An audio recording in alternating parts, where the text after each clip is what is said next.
There's no way around, I'm top of the mount, I'm queen of the mountain. My cup running over, I already told ya, I'm moving fast, you live in the past.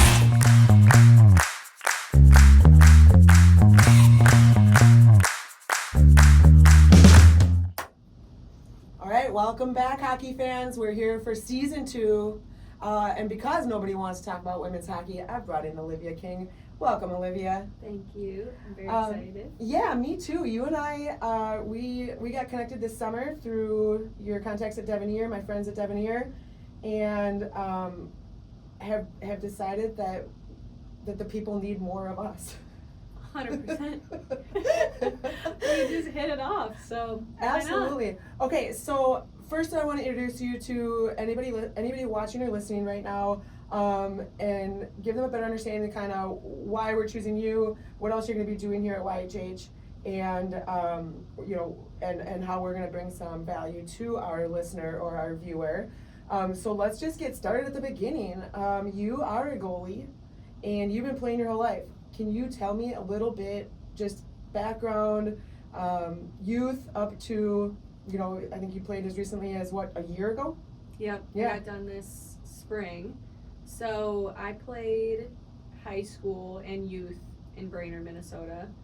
I was definitely a hometown girl, would have never left, diehard Brainerd girl. And then my junior and senior season, actually, we went to the state tournament for the first time, boys or girls. So that was really exciting. My senior year, we went to the state championship game, lost to Edina, triple overtime, whatever, but it was a great tournament. Like, that team, we'd known each other since we were little girls, so I think that was super fun. Yeah, it was awesome. Just a breakout year for a Yeah. Brainerd girls team. I believe you were awarded the YHH Player of the Year award that year. Is that accurate? I was. I think that's fantastic. It's not always a goalie getting a Player of the Year, so that's super impressive. I mean, obviously to take a small town Brainerd team to the state championship is massive. Yeah, well, it was definitely a team effort. We had so many girls that went and played college from my year to the year right under us. It was kind of crazy for Actually, that Brainerd. feels similar. I played at 2 seasons at Bloomington Jefferson at the end of my career, and my senior year we went to the state championship. We won it, but there were about 8 girls on the team, whether it's my grade or the grade below me, that were going to D1. So if you are going to be a breakout school and have a year like that, generally it's going to be a group that's a really strong group. Yeah, So. and it was really cool that it was super organic. Yeah. Like, we didn't bring anyone in. We just known each other since we were kids. I love that. And we were co-opted with Little Falls. We had a few Little Falls girls on our team as well, and it really was such a blessing to play with the same people for so long. That's awesome. And then some would say, Tony specifically, maybe that award helped me get to college, which I agree. I think it might be true. I'm sure. I mean, I would imagine that whatever performance you put on in the state tournament or playoffs leading up to the state tournament might have been more impactful. But tell me a little bit more about that, because at that point, state tournament, February of your senior year, you're not looking at colleges. You haven't committed. Yeah, I think especially at that time, my journey to college was so much different than everybody else's because the rules were different. You could recruit girls in 8th grade. So all of the people I came in with to my freshman year had been committed since they were kids, since they were 8th graders, middle schoolers. And so we went to the state tournament, and I was unrecruited. I was gonna just hopefully go to college. I didn't really even have a plan to do that. I was just kind of still figuring it out. So I wasn't gonna play college. I thought I was done. I thought that was my senior year was my last year, and I was blessed enough to play 6 more years after that. I think that's absolutely insane when I think about it. Mm-hmm. What hockey has really given me, a college education, and not only an undergrad but also a master's degree, and all the wonderful people I've gotten to meet. What a blessing that is. Yeah. Yeah, well, I was excited because you're a huge asset to the WoHo team just because you're networking and your group of friends and connections just from the past 6 years. But so tell me a little bit more about that. So what happened between the senior year, last time you took your skates off, and a year ago? Yeah, so, oh my goodness. So, took my skates off after that state championship game, and I was like, that's it. 100%. I was like, that was it. You know, like that whole year I had no pressure, no expectation. I just was going in, like, we were going to do the best we could for the person next to us, and that was what I thought would be my last year of hockey, and I was so happy with it. Like, what? State championship. Yeah, like to get to the how- state championship. Our whole town was there. I Like, love how that. cool is that? Yeah. So, and then a few weeks go by, and I start getting calls from teams anywhere, you know, from Division 3 to Division 1 teams. And I was like, oh my gosh, like maybe this could really happen. I was shocked, very shocked. It was all such a whirlwind. Sure. Like things were just happening so fast. Mhm. And then I'm sitting in the parking lot of Target, and I get a call from Coach Johnson. At the time was one of the head coaches at the U with Coach Frost. And I get a call from him, and he, out of the blue, and he just goes, hey, this is Joel Johnson with the Gophers. I'm sorry. I thought I was going to turn the camera on. No, we figured out how to turn the we camera did. on. But yeah, I get a call from Joel Johnson. I'm sitting in the Target parking lot, and he goes, hey, this is Joel Johnson with the Gophers. I immediately start bawling, and I had to put him on mute. And he goes, hey, are you still there? Olivia, hello? Hello? I was like, oh my gosh. So I take it off mute. I'm like, oh my gosh, yes. Like I couldn't even get words out. I was so excited. I couldn't believe that they would have been interested, especially in someone it was so late along. And Mhm. you know, I was Yeah, you assume they've got their recruiting class taken care of 6 years ago. Yes, They're not exactly. thinking anything about it. I was a year and a half, or I was a month and a half away from graduating high school. So I was, you know, I assume everybody's got their recruiting class in. Yeah. And they were already bringing in another goalie at that time too, my freshman year. So it's like, they're not gonna bring 2 goalies in 1 year. Most people don't do that. So I went on a visit. It was the only visit my dad came on with me. And my dad is a very quiet man, would never, you know, usually give his 2 cents, kind of lets me make my own decisions, which I'm, you know, very thankful for. I think it has helped me a lot. But we leave, and everything goes great. I mean, it was so fun. It was so cool to see all that stuff. I'm walking in the locker room, and, you know, there's huge names like Kelly Panic's in there. I'm terrified. Just because, you know, I'm just seeing all these people who've played at such a high level that I never thought I'd even meet. Mm-hmm. So that was really cool. But we leave that, and my dad, you know, they offer me a spot at the end of the day on the team. And my dad, we were walking out, and he goes, how do you think that went? Like, how was that for you? And I was like, wow, that was really cool. And he goes, you'd be crazy not to take it. And I called them on the way home, and I said, I'm in. I love that. So Now, growing up, is the U a place that you always like dreamed about, and you're watching some of the games from Brainerd, going like, oh, the luckiest girls will get to go there? I think it was so funny because my dad played football at UMD, so we were always a UMD family, like huge, and I think it was something I never even thought about. I was always like, I'm not good enough to play there, because they were such a renowned program at the time. I mean, they were undefeated season. They were, you know, they were winning national championships like left and right. Yeah. So that was something that was beyond my wildest dreams, I think.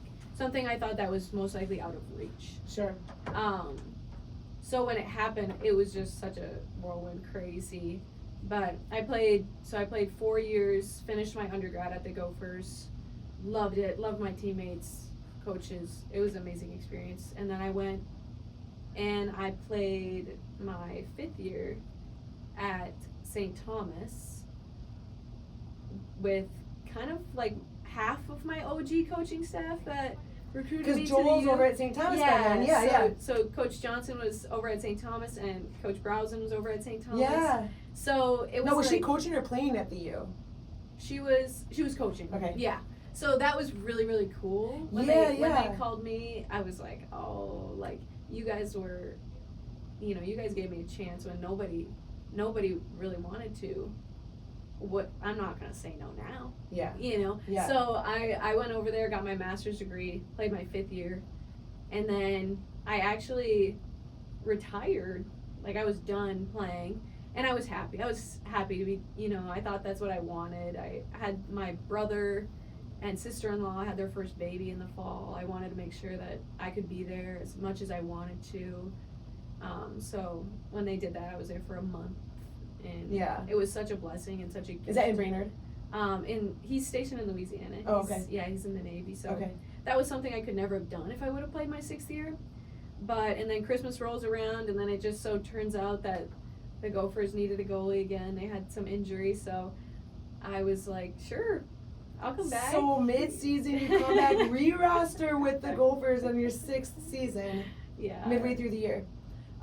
Incredible. Yeah, they did have some goalie stuff going on at the end of the season. So, and then finally you're completely out of eligibility. They're like, Yeah. ma'am, Get out of here. although you can be like 40 and still be playing right now if Well, you get the some right people, combination of red yeah. shirts, COVID years, and whatnot. Okay, so that's incredible. I mean, just a robust college experience on awesome teams, going to great schools, great educations, meeting a ton of people, and you are finally wrapped up in May. And what have you been doing since then? Yeah, so I got done in the spring, and while I was playing that last semester at the U, I was working a little bit with like the Gopher Digital Production team, which puts on, they're kind of the behind the scenes media for all of the sports at the U, so I was working a little bit with them. I still work with them, so it'll be fun to do this season a lot with like the women's hockey program and kind of get behind the scenes and try to grow the game in a different way. But you'll also be in front of the scenes. Yeah, I suppose. I'm gonna Because you'll call some games. Yep, so Okay. that will be really fun. I'm excited for that. I've Yeah. known, obviously Dan Hammond, their play-by-play. He's been there forever, and he was always there with us and traveled with us too, so Nice. it'll be really special to kind of work with him a Sure. little bit more. And then I work full-time with Devenir Goaltenders. Yep. And I do a lot of I do their social media, I do their marketing, I coach for them still. So that will be really fun. I'm Yeah. gonna coach some goalies for a few high school teams this year. So I'm excited for that too. So just fully immersed in, like you said, growing the game, staying a part of the game, giving back to the game. Yeah. Like I said, this is why I thought, since nobody wants to really talk about women's hockey, which there's some irony in my statement, but there's a lot of reality there too that we can talk about more over the course of our season. But you're bringing a lot to this segment of the Women's Hockey Pod, which over the course of the last years had less women's hockey talk and more nonsense. But there's just too much to talk about in the NCAA Yeah. to not give it some attention, and to get into a little bit more of a granular level at the NCAA. And you're the perfect person because you know all these players. You're recently in the NCAA, not only on 2 different teams, but you'll be elbow deep this season from an operations and marketing and social media standpoint. So I'm super excited. I think our listeners will be eager to hear more from you, and see what kind of insight you can bring to our discussion. But you'll also be launching some more work on the goalie side in the future, so I'll let you talk about that when you're ready to talk about that. But as far as what we're doing, I think it's just we're lucky to have you. So thanks for coming and being here. And between the two of us, like I said, hopefully we get some of our listeners some women's hockey content. Yeah, hopefully. Let's go back though. Nobody wants to talk about women's hockey. I brought that up to you last week, and you were like, isn't that the truth?" Like, just opine on that for like a minute, because that's a new concept to our viewers. From my perspective, when I was pitching this podcast, the WoHoPo, or the Women's Hockey Podcast last year, I was trying to find a co-host, and I'm asking all around, and I asked Allie, and I asked Decker, and I asked a lot of these women. You know, it's like maybe they don't have time, maybe they're running around, maybe they have kids, whatever the case may be. There's a reason why it was going to be tough for a lot of people to commit to it. When I looked at Chris Peterson or some of the men in the area that have a really good grasp on what's going on in the women's hockey game right now, again, they're working full-time or more for Gemini Athletic, or they're, you know, a lot of people have 5 tentacles in the hockey game, and so adding a podcast to their schedule is tough. When you let them know it's going to be the Women's Hockey Podcast, it's even tougher. But in spite of that, we were able to find a couple people to talk about it last season, and we got a few fans. But what's your experience? What's your experience like being, you know, you're a social media presence. You've got a number of followers on TikTok. Devanier's got a lot of followers. Their social media is becoming more prevalent, things like that. But what's your experience on, like, people's attitude toward talking about women's hockey being at the forefront, or on the pedestal at this stage of the game? I think that half the traction to, you know, certain social media stuff is people saying, I don't care. You know, I don't care about women's hockey. I don't want to see this. And on the other side of it, it's so funny because I look at that and I'm like, well, you're commenting, you're doing this or that, like you're boosting all these posts. You don't realize it, but you are. Yep. And I just love bringing eyes to something that is so cool and such a wonderful avenue for so many people. You know, my dad coached boys for a long time, and he would even, like, sometimes when I was a kid, like, come and coach us, and he's like, coaching boys versus coaching girls is so different. Mm-hmm. And I can see why a lot of people would rather coach girls or would rather coach boys. I just think the game is very different, and it brings such a cool avenue for women. And right now there's so many different things that people just have no idea about. You know, I go to other parts of the US and people would be like, oh, you played women's hockey? I didn't even know there was women's hockey. Mm-hmm. Yeah. You know? And so I love the media side of it and trying to bring more eyes to it. Like, whether that be good or bad, you know, people say, like, there's no such thing as bad publicity. You know, I for the most part, that's true. Yeah. I mean, wait, what's your master's in? It's actually in law. Oh, in law. Okay, Yeah. so I was gonna say, you've got to have some sort of marketing education. Yeah, or some, so you've probably learned some of the fundamentals. But you're right. There's probably no bad publicity. But again, that's the irony behind the name is, like, in spite of the fact that actually most people are gonna hem and haw, and on the surface we've been conditioned as a society to brush off women's sports or look at it like it's subordinate to the equivalent men's sport. I've never had a hard time having a conversation with somebody about women's hockey, and people who are hockey fans like the women's game for what it brings, and understand the differences between the men's and women's game. More and more men who are important impact people in the men's game are bringing the women's game under their umbrella from coverage standpoint, or you're seeing more women on men's broadcasts and things like that. Now, granted, there's a lot of what's the word I'm looking for, where everybody's bitching and moaning? Pushback. No, it's like it's not pushback, because they don't push back, but they just criticize. There's a lot of criticism. Oh yeah. And that makes sense, because there's a lot of women in media who get to the forefront of the women's hockey or hockey media who don't know much about the game, actually. They may have media background, know enough about the game to be able to get a podcast, get on to some sort of platform, but they're not necessarily doing justice to the women's game or understanding the game from a perspective that a hockey fan wants to listen to. At least that's my perspective. Maybe that's what's driving some of that criticism. I think we're in such a point that is shifting. You know, because I know plenty of people who are like, even now with me kind of trying to branch out and do different things within like the media world, but hockey related, people are like, wow, that's really cool, I want to do that.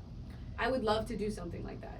You know, I get that all the time. And so I think we really are in like just a point where maybe people will start transitioning into, you know, from Division I, from women's pro into those roles. Sure. And also, like, as the P-Dub continues to grow, like, think of when people start to retire from the P-Dub and then they come back. Now they've got, and they can be broadcasters for that. Or things like that, that just now, like, obviously, there isn't anyone 20 years ago that retired from the P-Dub that can come back and Well, and that's why I feel like at my age, and I think we talked about, I'm significantly older than you, but I've been a pioneer in the girls' game since the beginning. There wasn't a girls' game when I played growing up, and now there's a girls' game. So I felt like a pioneer, and now here I am on the media side with no media background, no journalism background, but again, pioneering in the women's hockey pool, like getting a chance to be a podcast host or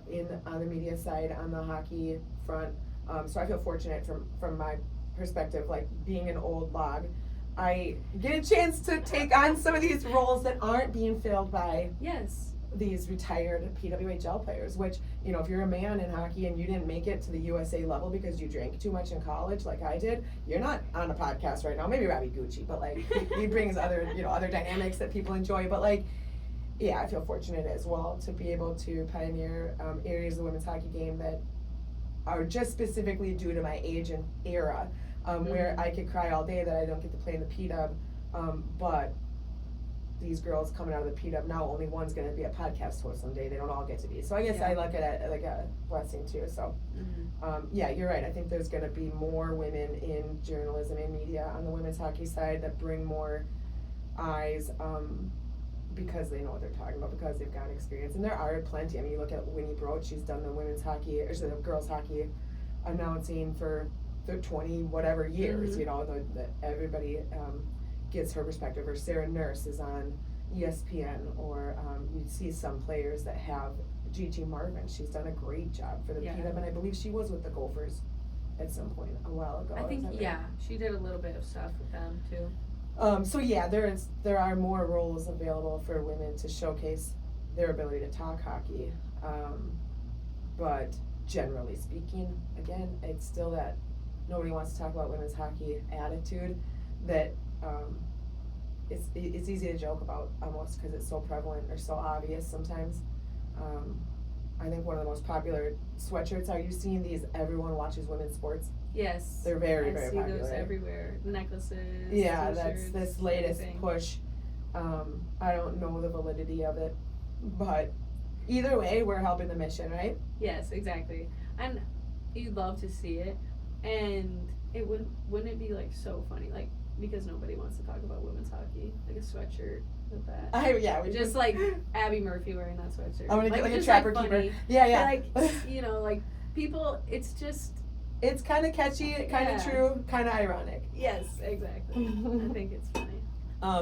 Well, I think that we'll be able to prove people wrong. Oh, for sure. That's my goal. Yeah. That's my goal. 100%. Oh God, I'm knocking over everything. This is still a new studio. I think we've only recorded a couple episodes in here, so we're still getting acquainted to the new digs. But this show will transform a little bit over the next few weeks while the studio is still being finalized. And Peter is in Pittsburgh this week with the USHL, so we won't record a full women's pod this week, in spite of the fact that the NCAA is kicking off. Yeah. This is week 1, and this is why there's some urgency to get in here and talk a little bit about NCAA. I think, like I said, that's kind of the focus of the show, but we'll do some interviews, and we'll shed some light on some other topics and things that people are talking about in the NCAA and women's hockey world. But as a whole, the women's hockey pod will also be like it was last year. Just pull the NCAA stuff out and talk about that with you. And as far as this week goes, well, unless what have we missed? Like what do you want to share that I haven't even like asked you about before we get into who scored what goals last week? No one. No one Things scored are any looking goals really last good. week. I don't know. I feel like there's so much, you know. Yeah, and like But and like really- people will meet you more, like learn more about Yeah. you as we record each week. But I mean, I think the biggest question I get is, how did you get that many years in college? yeah. Did you tell me? Did you use COVID? Did you So, redshirt? Tell me it all. So my freshman year, I came in and we had another goalie freshman, my same age. So I redshirted that year, and then COVID happened. So then I had a COVID year. So that's how I did 6 years. And it was so funny because this year when I came back, we had little Chloe Primerano, who graduated high school early, to be there. Little freshman. 17-year-old. So she's 17. Yeah. And I'm there and we're talking, whatever. And she's like, "How old are you?" You grandma. And I was like, "Oh my god!"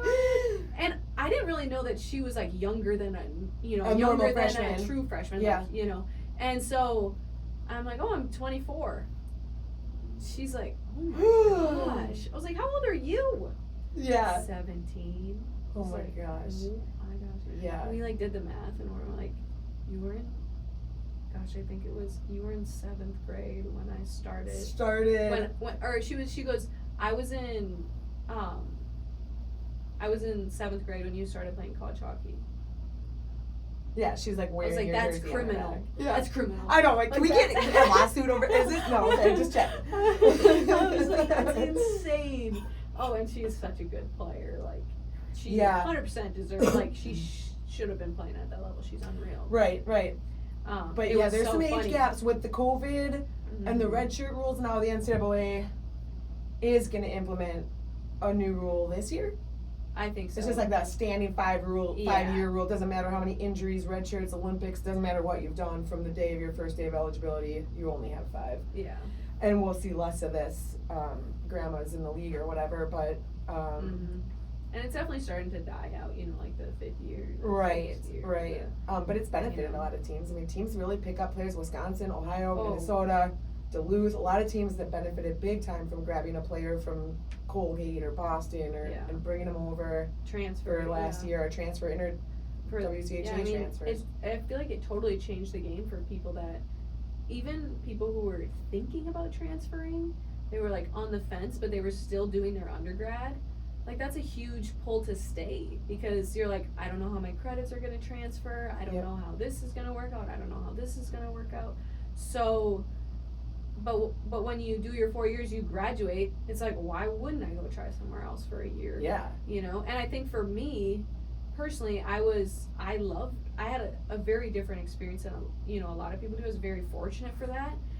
I tell people that, like, lightning struck twice with me all the time in one spot because it was such a gift that I was, was able to play for 2 teams that I truly loved and 2 coaching staffs that I loved and was very, close with. But, like, I did my 4 years. That's what I, promised them when I came in. And then when I finished those, I was like, you know what, like, they offered me to come back for my 5th year, and I was like, would it make you guys upset if I just, like, either was just done, which most likely I thought I would be done because I didn't have much, in net experience at that point, and they were like, go for it, like, we'd be so happy for you if you, found somewhere else to be, and which was very cool of them too, and the fact that I was a gopher, like, through and through, so I was kind of like on the fence even about going somewhere else. Yeah. But when I got that offer, I was like, oh yeah, and it's right down the road. Exactly, I mean, you're right in the Twin Cities. I mean, yeah. it's a beautiful campus, and at the time, even then, great facilities, and now they're gonna look even better. But and like how cool! Like, I got to have experience of playing at a huge Big Ten school, and that has wonderful history. And then I also have the experience of playing at a small private school. Yep. With, that was growing a new Division I program. Yep. And, now is going to have their awesome new rink. Yeah. But I think, like, just being able to kind of flip-flop between the two and just say, people always obviously ask me, which one did you like more? I'm like, there is no comparison. Yeah, you don't compare. No, they're both so different. Yep. And I loved each of them in their own way. Mm-hmm. So Yep. I think, like, great insight on the different like ways or paths you can take if you're like a junior looking at schools. But more interestingly, and you brought this up the other day, you mentioned you didn't get a ton of playing time. Mm-hmm. You had the mentality as a player going in that you were blessed, fortunate, like you said, got struck by lightning. Like, I mean, looking at it like a really true opportunity, not an entitlement. Understanding that you're going to be putting in time playing for the girl next to you day in and day out for years, and may not get the playing time. And that is like such an awesome perspective. I think too many girls go in expecting to come out and be like on top right away and make this ginormous impact, without kind of putting in their time per se. For freshmen coming in, no matter how many goals you had as a senior in Minnesota high school, there's a high likelihood you're going to sit on the bench a third to 2/3 of the games, and a lot of girls are struggling with that. Mm-hmm. And it sounds like you might have experienced that, but you had like a really good attitude about it. And what does that experience look like for you? And like, if you had any nuggets for a girl going in as a freshman who just finished her freshman year, starting a sophomore year, like, what would you tell them to stay motivated and to stay like positive when it's easy to get discouraged? Yeah, I think for me, I was super fortunate to have had my dad, who was, he coached high school sports. He coached boys football, varsity football, and then varsity hockey too. So he would just hear none of it. He's very old school, which I love about him, mm-hmm. and which you don't find much anymore. So I can remember only one time in college where I called him, and I was older in my college career. I was probably a junior at the U, and I called him and I was just like, Dad, I'm struggling. And I remember I was crying and I was walking home from practice and I was like, I just, giving him every excuse in the book. I don't understand why I'm not playing, whatever. And he really had never heard this from me before, because I was, before that, I was much more of a bring every day, like, this is such a gift, like, how cool I get to be here. And it was just, must have been an off day, Mm-hmm. And I called him and I was just like, gosh, I'm just struggling. I don't know why I'm not playing. I can't do this anymore. I don't know what to do.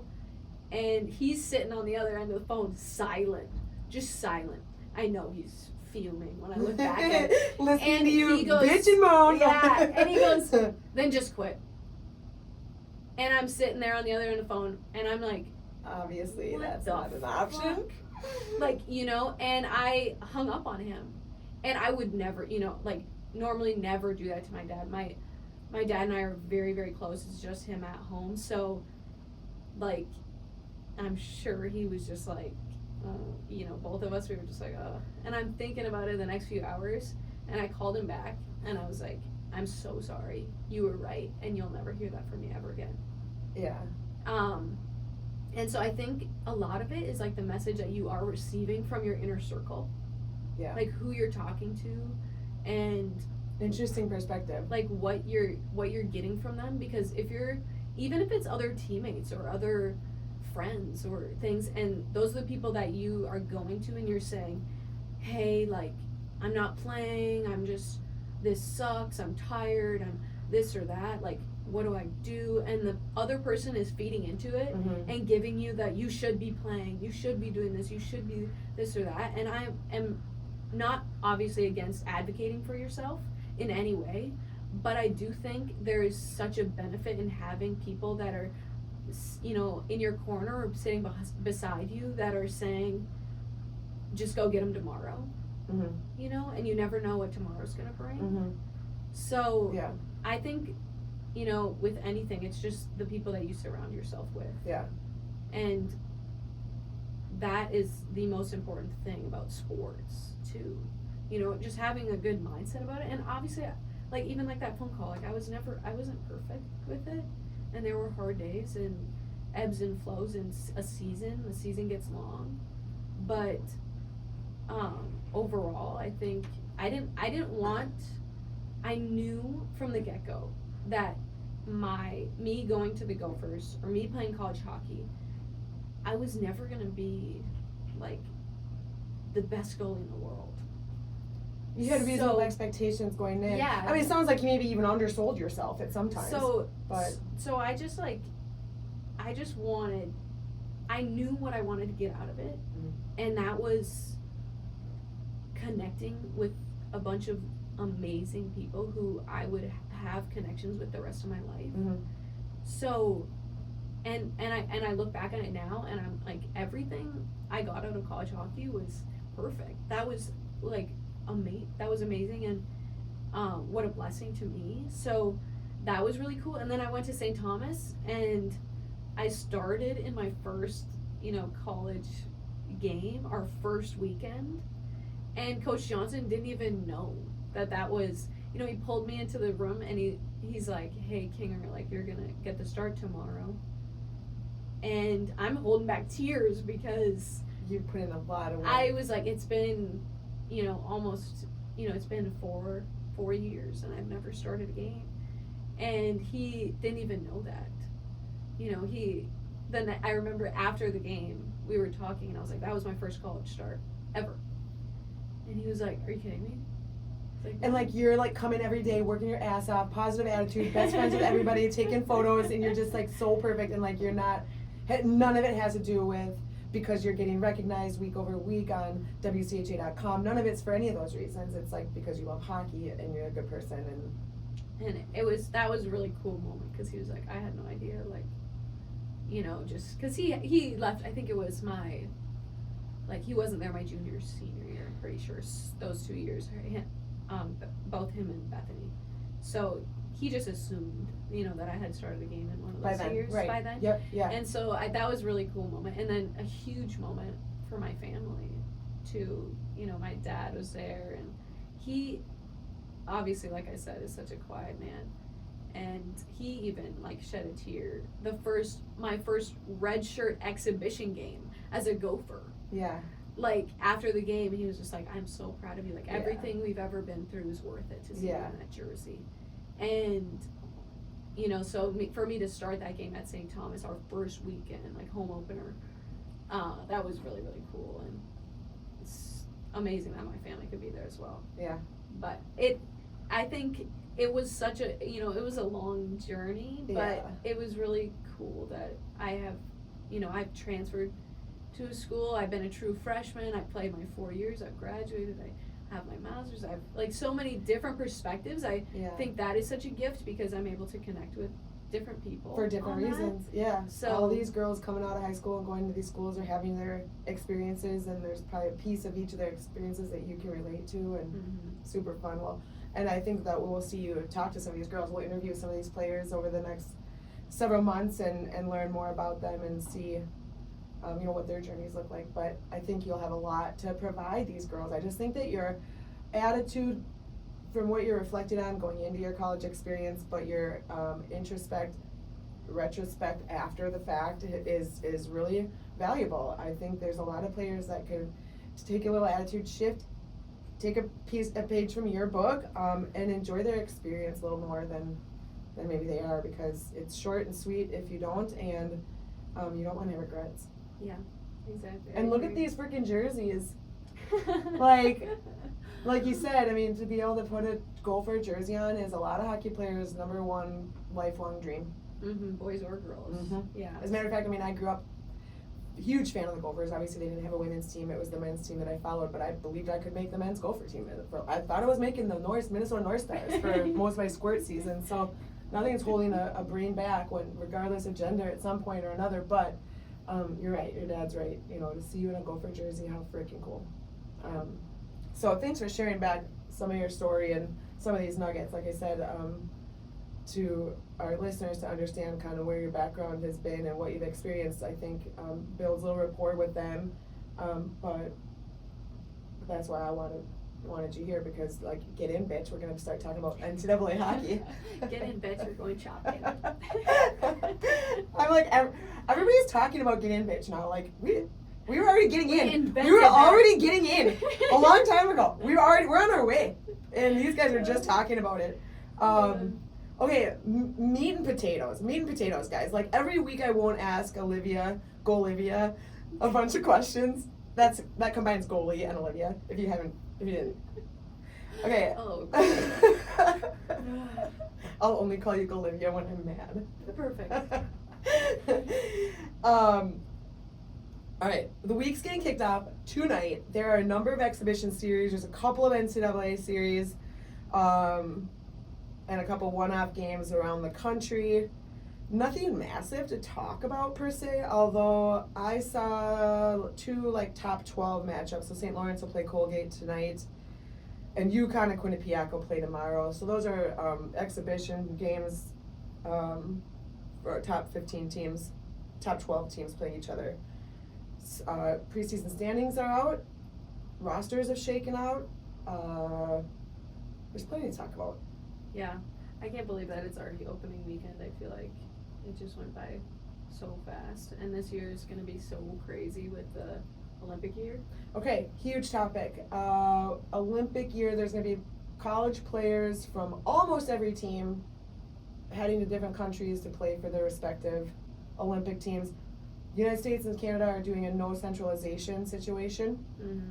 If you're not sure what that means, historically, on an Olympic year, your 40 prospective roster players might go post up in Minnesota or Michigan or New York or somewhere where they're all together, and they're going to practice, they're going to train, they're going to develop, and they're going to become a team over the course of a month or 2 months or 3 months prior to the Olympics.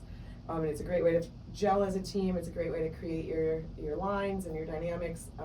But probably because a lot of these rosters are filled with PWHL players and NCAA players, and the scheduling nightmare that women's hockey has created, they needed a different way to do it. So I think they're going to do like a 1-week camp per month at various sites around the country for 3 consecutive months, and get the majority of their development, training, conditioning, etc. at their home team, whether it's NCAA or PWHL. Mm-hmm. So it should be interesting. Yeah. They're also going to do the rivalry series. Mm-hmm. I'm not sure if I've looked up, we'll cover this maybe next week, but whether or not they're doing a college-only roster like they've done last year.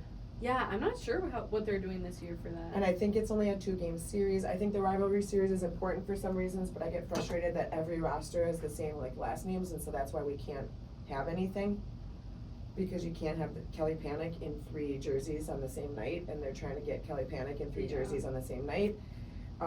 If you've got a rivalry series game, a P-Dub game, and you know whatever other showcase USA Hockey, whatever you're trying to do. So it will be an interesting year. Yeah. I'm hearing in other women's hockey media some projection that possibly a lot of players will ask for a red shirt this year, depending on how many games they miss. Now let's imagine there's 34 games in a season, and you miss a month for the Olympics. Let's say there's 4 series that month. Let's say you miss 2 series a weekend each month leading up in your like centralization camps. Like you're missing 12 to 16 games. Yeah, I mean, I could definitely see that. The only thing with that is when somebody red shirts, I mean, if an Olympian or a potential Olympian is asking to red shirt, they're still getting their scholarship for that year, you know? I mean, most likely, especially if they're not centralizing people. Yeah. So I could see pushback from teams because of that, and just being like, we already committed your scholarship for somebody else who's gonna come in, and like, you know. Okay, wait. But, can you get an Olympic? Like, why can't you get another Olympic year? well, because they're not centralizing, so I don't know Okay, if they that's even. why. I don't think they even have that anymore. Yeah, it's not you an know? option. So As long as we could plan on seeing Murph back next year. Yeah. Oh, gosh. Wait, how old is Murphy? 23. Oh, okay, almost a grandma. Yeah. I mean, Chloe's 18 now, so it's like. Okay, so yeah, it's gonna be a super interesting year. I mean, you can't even find schedules online. I mean, I could hardly find what time games are being played this weekend. Yeah. But you can't find a WCHA schedule. If you go to NCAA.com or USCHO.com, you can't find a schedule. Obviously, there's no PDUB schedule. They're just guessing what weekend the PDUB's gonna drop the puck for the first time. But this is like the third consecutive year of this problem. Yeah, it's gonna be. I feel like they're just trying to figure out such a crapshoot. Yeah. Like it's gonna be. It's crazy. gonna be a really interesting year. So because when you're these teams, so the preseason polls are out. Doesn't look a whole lot different than the season ending last year. Oh yeah. It looks the same. But for the first time ever, all 20 votes are going to the same team for the first place vote preseason, which has never happened. And we talked about this earlier, but like, doesn't it feel like a little bit of a weird year to give all 20 to Wisconsin? Like, it's like, do you think Wisconsin's gonna be like that much better than Ohio this year, compared to last year? And like Ohio and Minnesota even had some separation last year, and I think they're gonna be a little bit more even keeled. But I see like less space between Wisconsin, Ohio, and Minnesota, and yet they're getting the unanimous 20 votes for first place this year, not last year. Yeah, I think. So how does that add up? I think that is all based on past. I don't think that's really looking at like present roster. That's what I was gonna say. The roster is shuffled up a lot, and I'm really excited to see Minnesota. Like last year, one of our themes on the pod was like, it wasn't dogging Minnesota. I shouldn't say dogging Minnesota. In my mind, I say that because I'm a Badger, but like we were hard on Minnesota. We were questioning kind of like what's the identity, what's happening, right? Mm-hmm. I don't think we're gonna be talking like that this year. Yeah, well, we had a lot of, even like second half, we had a lot of like very much like ebbs and flows of the year, that's what I'm saying. And well, I mean, we had a freshman goalie at the time, so like that's just naturally occurring, like, so she, she's just getting her bearing, getting her footing, and this year she played a lot, she's gonna come in, she's gonna come in this year, and I think just have an outstanding year because of her experience last year. She built a lot of confidence. Like building a foundation of. In the end of the season. I'm a freshman and kind of. No, did you train her? Did Devanir train her? No, she's a Canadian girl. Oh, okay. Yep. Okay. Mm-hmm. All right. So she'll go home in the summer too. Okay. So she's awesome, and she's a great goalie. I think she will turn out to have a good year, but goalie wise, I mean, Wisconsin's got an incredible goalie. St. Cloud's got an St. Cloud UMD. St. Cloud always has an incredible goalies. UMD. Well, what do they say? UMD is Eve. Is it Gascon? Yeah, I think it's Gascoff. I think it's Gascon. Gascon. But she's number amazing. one goalie in the country. But projected. also, her discussion of them bringing in another goalie for when she's gone. With Olympic That's year. That's the thing, because if you're UMD, I mean, look at them. They're ranked 6th in the nation preseason. I don't think they were ranked that high preseason last year. Maybe 6th in the WCHA last year. Yeah. But this is a. So I think, depending on how that shakes out for her and how much they're gone, and I just think that WCHA standings will be much more shuffled this year than they've ever been. Because I think teams are going to win that don't normally win. Yeah, they might, any given night, a team might win that's not. Because, like, last year, I think it was, like, we don't even do games of the week necessarily because, like, literally all year long, you can exactly account for who's going to win. Probably, like, it's, like, too easy. It's too easy in the NCAA right now, and WCHA especially. But I just am excited for this season because I don't think it's going to look like that. I think there's so much roster shuffling this summer. Like, what's the most exciting transfers you were seeing this summer? Oh, like the Jamie Nelson to Minnesota. Okay, from MSU. So she's coming in as a 5th year? Sixth year. Going to have a huge impact at the U. I think that's huge, especially with Ella Huber leaving. Yeah, so she's got some roles to fill, but the U also has a nice incoming class. And they picked up, they had one of the most active transfer rosters of the summer. Yeah, they picked up a few other girls, one from Princeton. Yeah. And then one from, Princeton.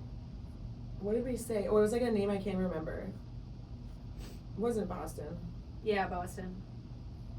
Molly Jordan. So So like they have three big incoming names. transfers. Bringing back a number of people. So I'm excited for Minnesota this year. I'm more than excited for St. Thomas. And I've beefed them up all last year. They're like my little NCAA baby. Like, I'm just gonna do this with them until they're big enough. But like, I'm actually like kind of excited for them. Oh my gosh, I think the atmosphere that new rink is gonna bring for home games. Well, I put in my credentials like just because I heard there's gonna be like good food and stuff. You know, like Wait, that's so good. I have not heard about the food situation. I heard it's gonna be more like Allianz Field than freaking. Really? Okay, what's the worst in the freaking country is the Gophers. If because they host a number of things outside of NCAA hockey, and it's like they bring in their skeleton staff, and you can get like soggy peanuts or like something else are your options. Like, and I'm a recovering popcorn eater because it's like it gets stuck, so I don't do it anymore because it's like stressful. But my options are soggy peanuts or popcorn at the Gophers. Forget it. Like, I think I'll cover St. Thomas. But I hear they're gonna have like World Fair. Like, really? they're gonna have like good stuff. That's cool. I just need. You know what I really need? Look that up. Look it up. I think they're gonna have like. That's actually cool. What we need back though that I haven't been to in a while is Mom's Brownies or whatever. Men have that. Hockey Mom's Hockey Mom's Brownies. She makes gluten free. Really? And I have celiac. Yeah. And so I can usually eat her treats. Oh. Okay, I guess you know what? Officially, the XL Energy Center has just. Newsflash: XL Energy Center has. Grand Casino. Okay, Grand Casino Arena has just surpassed the Gophers in shitty concessions on like non. They have Hockey Moms. No, they don't. Okay, maybe it's because they I haven't used been to to. a Wild game. It's P-Dub. That's where I go. The only time I go to that yeah. arena is when it's not their like main feature. Their main stuff, yeah. And so I always end up disappointed. Like a concert or the P-Dub or something. Yeah, like where they're not gonna have Mom's Brownies. Like the point is, I haven't had a Mom's Brownie in a minute. Yeah, well, nobody cares about women's hockey, so.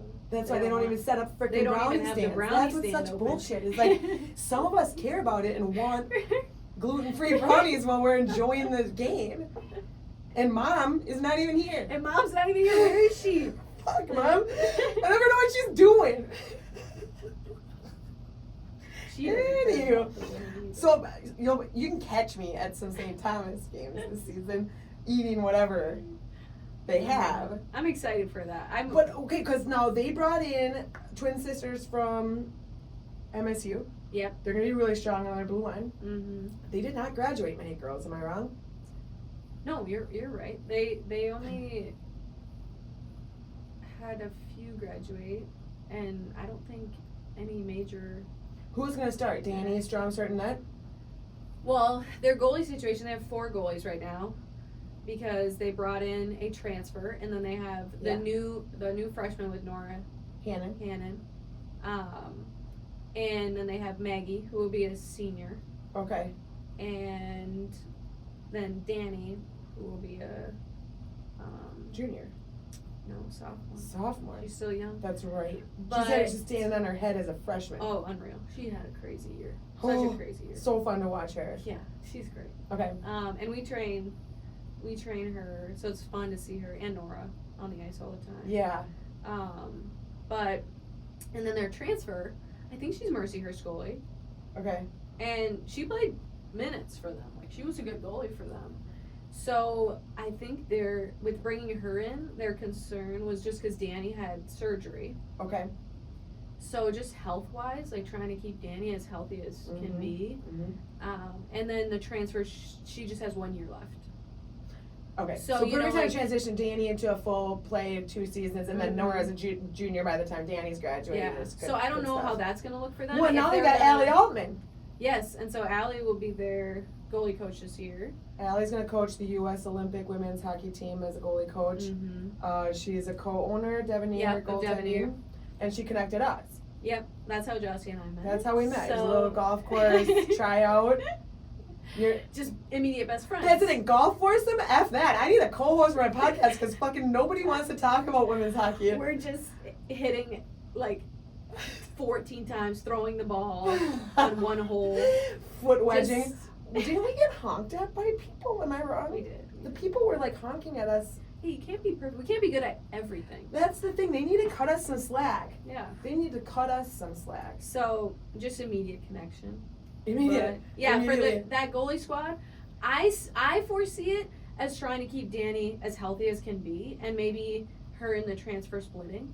Yeah. But obviously, I have no idea. You're right. You have no idea how You the have no year's idea. going to shake And out. like, will Allie have a lot of the well, like how much input would Allie Yeah. have on that? And I mean, and Bethany's really good, but she's still new, so she can try different things. So anyway, either way, I think they beefed up their roster like big time, and they've had a lot of girls choosing to go there as freshmen. Like, so they're developing some players that were Yeah. great players in high school, girls who would have otherwise chosen your your like D3 River Falls, your like some of these other, 10 years ago, or even Big, some of these yeah. other schools. Like now, St. Tom's able to pull some of this talent right here in the Twin Cities, and I'm so pumped for them. Yeah, and But, them, especially with that new rink, like, they're going to be stealing recruits. they're gonna have Like, facilities that are hard to beat. yeah. That's, And location that's hard to beat, because frankly, I mean, lately, like, how excited are some of these students at the U? Just like yeah, it's not like it used to be. it's not the same super feeling. Safe, I know. I bet it's the same at Wisconsin, for example. I mean, I used to be able to just act like an idiot in the streets of Wisconsin, downtown, and I bet you probably can't anymore with, Yeah. with safety It's- concerns and it's stuff. But like, changed a lot.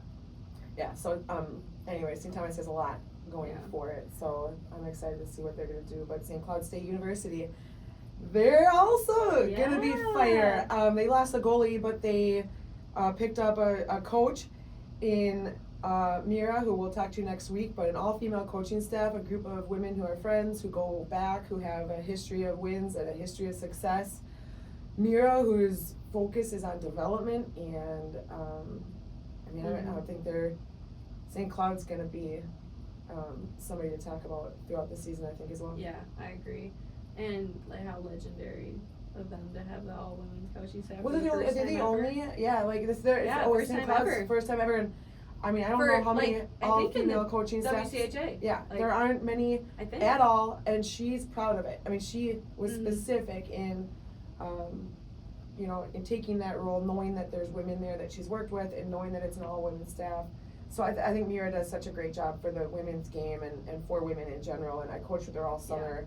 Her development brain is amazing. Her ability to run a practice and lead women is great. So it's going to be fun to see what SCSU does. But they lost Sani. Am I wrong? She graduated? Yep, she's. That's going to be a pivot point. So who do they have? Do you know? They have JoJo. So Yes, JoJo, Jobeck. Okay, yeah. she's going to be like, what she's a transfer?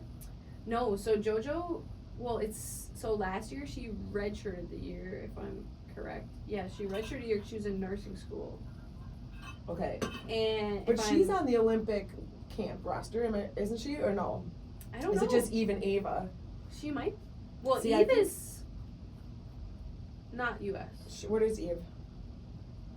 Is she Canadian? I don't know. I Hold think on. she's Canadian. She might be. Yeah. Canadian. French Canadian. Freaking Canadians. Oh yeah, there she is with her Canadian and Duluth. Like, wah wah. Sorry, Eve, you're out. Who's in? JoJo Chobek. Yeah, so JoJo is. So that was the reason that she chose to redshirt the last year, because she's a great goalie. Like, Yeah, she's You know. okay. So she's on. I think she might be a prospective U.S. Olympic roster goalie. JoJo. yeah, She's depending on her fifth year. year. I wonder. She's a fifth year. So where did she come from? She transferred her junior year. And then she played one season. Oh, she was a Bulldog. Now she'll be a Husky. But she was there last season, technically. Yes. Yeah. But she right. didn't play. Okay, yeah. got it. But she's great. She will play. You know. Okay, cool. Right. Then she's like coming in. Okay, so they must be developing somebody under her, but she's gonna be big for them. And then they've got a roster that is not your typical Minnesota sweetheart, grow up in the trained with OS their whole life and then made it Yeah. into the WCHA. She she's from Finland, so she's gonna do her recruiting from a greater pool than Minnesota locals, and that's gonna be exciting to see St. Cloud develop a roster with her at the helm, full of these incredibly talented like European players and stuff like that. Yeah, and I think that is what kind of sets them apart. Is they just have a totally different thing going on than anybody Yeah, else. yeah. You know, and Oh, I don't know. Have you been to St. Cloud? You gotta. oh yeah, You gotta have a little bit of something else going on over there. somehow. It's like they've never seen it. Now, 20 years ago, I wouldn't have walked around the streets in St. Cloud. Okay. You? They've never Wisconsin? seen the campus. They just come over. Okay, sorry, St. Cloud. Love you. Meanwhile, we're Okay, going wait, to see we're Mira going next week. Wednesday. You know what? When we're there, we're gonna highlight all the best features. Oh, and like their staff, and yes, their staff is all female staff, first time ever, but high end female staff. That's the thing. I mean, these you know, women like are they know what they're yeah. talking about. Like that is Yeah. so cool. Yeah. And I do think they're only, you know, last year they lost one of their, they graduated one of their captains in Taylor Larson, who was a defenseman for them. And she was like such like a stronghold, I thought, in their presence. So seeing like the turnover from that will be interesting as Mhm. well. Yeah, because St. Cloud didn't do a ton in the portal, but they did. There were some movement in the portal, I think, to benefit St. Cloud. So yeah, like they're just like a fresh slate this year as far as what to expect. Yeah, and I just love, you know, they're just always a big, strong team. Well, Like they are that's- gritty. Yeah. They're big. Yeah, they're just big and gritty. Like they play disciplined D zone, and they don't have a ton of fancy showcase scoring, but they get scores. I mean, they can score 2 to 3 goals in a game, and that's good enough for a lot of their wins. Yeah. They tend to lose most of their games against the teams ranked above them in the WCHA, but it's often by a goal. It's often in overtime. Yeah, 'cause they have It's- great goaltending. Yeah. So, So St. Cloud's starting this preseason ranked 13th in the national polls. I heard they're going away from pairwise this year. They're gonna determine the postseason based on the MPI. oh. So you won't see pairwise rankings this season. But yeah, they play So Lindenwood this weekend. they're one gonna of start the- their season tonight. Is that what we said? Yeah, tonight. Yeah, What day- Is tonight. it Friday? Yes, ma'am. Hey. So Okay, them, so they play an actual series, WCHA Yes. series versus Lindenwood at home tonight at 6 p.m. And then tomorrow at 2 p.m. And then we got Saint two non-conference. St. Thomas is matches. going to post. Yeah, They're playing right now. Their puck's dropping in 2 hours. and then Duluth, Mercyhurst. MSU at RPI, Mm-hmm. Stonehill and BC. So those are going to be like Newha exhibition. St. Michael and Vermont. Vermont's relevant because we've got some players that have transferred over there. Lindsay, some Minnesotans on Vermont. There weren't any Minnesotans on BC last year, and now they've got Emma Connor. Yeah. She's a transfer from the U. Mm-hmm. I've got highlighted the games that feature teams from the top 12, and then Maine and UNH. So Maine's another little baby of mine in the NCAA. I love them because Molly Engstrom coaches Maine, and I was a freshman with her at Wisconsin. Big fan of Molly. So I always feature, I always talk about Maine for no reason. They're gonna play UNH, so they're like way out in the middle of nowhere, doing God knows what, playing hockey against each other tomorrow at 2. Yeah. I think this year will be really fun. Yeah. I Yeah. just think it'll be so crazy that it'll Well, I have think to that's the shake thing. things up. We'll have things to report on. Like last year, we're trying to draw out these women's hockey podcasts. Not trying to draw them out. I shouldn't say that. We're getting to know each other, getting to learn how to podcast, and like I said, fair amount of nonsense. But we're covering all the silos of women's hockey under one show, and the NCAA had a lot going on. It's hard to keep up. It's hard to fill a segment with NCAA coverage. But again, more boring than ever. Nobody wants to talk about it because it's like your same players of the week every single week. They're all goalies, by the way. Thanks, Devin here. And then the same team is winning every freaking time. You can guess who's going to win. You can guess who's going to score. that makes for pretty boring coverage. It makes a women's hockey pod full of nonsense. But this season, I think we have, we'll be in store for some treats. Yeah, I'm excited to, in the next few weeks, see some more WCHA matchups and, things more close to home. Yeah. And stuff like that. So the Gulfs will start their home opener next Friday. Mhm. They're bringing BC in for a BC. doubleheader. And then who else will be on the horizon? There'll be a couple WCHA series. Obviously, nobody will play at St. Thomas until late October. Wisconsin will head to Bemidji to start their WCHA series. That'll be boring. The 26th. Nobody will want to talk about that one. I'm interested to see how that shakes out though with Bemidji this year and their new, kind of just building up the new coach and Yeah, when they're everything playing like in, they're gonna struggle. They're gonna as long it feels like it's St. Thomas's time, it's St. Cloud's time, Bemidji's gonna be. There's always something needs to change. the Beavers might not be their year. But when I first was a freshman, 6 years ago, when we would go to Bemidji, it was obviously we're not playing Wisconsin, but it was they're gonna give us a tough go. Here's the beauty of thing about the WCHA is legitimately even the last team of the WCHA is gonna be a hard team to play. Yeah. I mean, Bemidji was tough when they were in their first year as a D1 team. My cousin played for them. She grew up in Rochester. She's my age, so 20 some years ago when they first started playing, it's like, I feel like you're gonna beat Bemidji, but it's not because they were terrible. I mean, we're not talking about, high school teams that can't field a team. I wonder what Bemidji's exhibition series look like. I didn't even write them down. They're probably playing. I didn't even write them down. Sorry, Bemidji. And next weekend they Actually, play you know what? I always call him Morris. Bemidji. I can't even say the name. And I'm not trying to be punny. I'm not trying to be a punny. I can't formulate the word. Bemidji. Okay, so they're playing Robert Morris. Next weekend. I think they're gonna get a big dub. Or October 3rd. Is that next weekend? I think so. I'll be at Channel the Flannel. Wait, do you play? You should play for. We should make a team for Wham. You're probably better than a lot of the goalies. Probably. We'll talk about this offline. Probably maybe that. I'm playing in Channel the Flannel that weekend.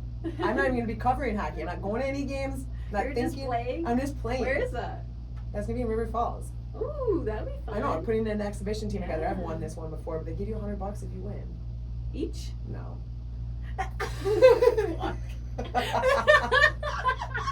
They give the entire team 20 people. So we won the $100 like 2 seasons, 2 years ago. That's funny. That's so funny. We were like, we decided to put it towards the following year's registration for the tournament. How much? But then is we it? didn't play in the tournament. So where did it go? Johnny Somebody probably pocketed it. Somebody pocketed it. I know, what a slime ball. It's co-ed? No, this is women's only, but that's what makes it not fun. You can't find high competition women's only tournaments. So if you take a team from Minnesota that plays in WHAM or WoHoPo or Legends League, they're gonna win every game 7-0. Yeah. Actually, the one time we went to Chicago and played this team in Chicago that Murphy was coaching, she was guest coaching for the day. They were freaking hard. We lost to them in the chip. That's so funny. So how many people are in the tournament? How many I teams? think there's probably 4. Yeah. It's not easy to get a lot of teams, and it's River Yeah. Falls, so you're getting although we went to Florida last year. I took a team. That's awesome. Team to Florida. It was super fun. I'll go to Florida with you. That's what and I'm then saying. I'll get sick Is that what happens? before the game. When I'm Oh. sick, I have to stay at the beach. You can do that. You can do that. I'm sick. We missed a game too. We were like, wait a minute. We had enough points that there was no chance any team could come near us, and we were already gonna get to the championship. So we just forfeited the game. Oh my god. Why would you leave your Yeah. beach? Yeah, I guess. We have so much hockey here, you could just come home and play. Yeah, So it's we go to another hockey game. I just That got to is the so beach. funny. We're already gonna win this thing. We're gonna play them that is again. too good. We're gonna play the toe draggers again. No, thank you. We already beat them. Wait, so what's your name? The Flame? No, that's What is the my team for tournament. channel? I'm probably playing with the Rebels. There's like a Rebels. notorious women's team that is like super good, and they demoted themselves in the WHAM league from the A1 division to the A2 division. Mm. And then a number of players have been like petitioning the board to move down from the A1 division to the A2 division because they're like, I'm old, or like, I'm injured, or like whatever the case is. But they're actually like some of the most high IQ women hockey players around. And so then there's this like superstar freaking A2 team, and it causes a lot of problems at WHAM. We get complaints at the board. Yeah, I'm sure. There's like, well, it's creating like some amazing drama. The kind that would need its own show. There's always drama. But I'm gonna play with I like to play with the Rebels in everything other than, like, anything I can play with the Rebels in other than WHAM, because they're an A2. Yeah. And I'm not petitioning to drop down to A2. Are you nuts? You're way too good for that. That, yeah, have you seen me? I need to go watch. Yeah, can you come watch? I'll be like your wag. I just need a little bit of a fan. Yeah. Anyway, so that's why we can't go to the Bemidji game, Yeah. because I'll be at Channel the Flannel. Amazing. Makes sense. We We might have to hit up something. Okay, so I think we should go to some games though. I think Yeah. we should go to I can't go to any games this weekend. So hockey's starting not only for the NCAA, but like all the youth hockey. Probably some of your high school girls are like getting extra training. I'm helping with assessments for a few different associations in the Twin Cities. I'm so effing busy. I can't even cover women's hockey, let alone talk about it. Yeah, well, no one wants. Needless to say, there will be plenty of Well, women's hockey coverage perfect. and content over the course of the Yes, next yes. several months. What else do you have for today? If not, we'll wrap this up. I'm super excited. Thank you so much. I was happy to hear more about you today. Get a little bit of deets on week 1 NCAA hockey exhibition. Mostly boring stuff, mostly stuff nobody wants to talk about. But looking forward to more. Thank you so much. Thank you. All right, take care. Hey, there's no way around. I'm top of the mount. I'm queen of the mountain. My cup running over. I already told ya, I'm moving fast. You live in the past.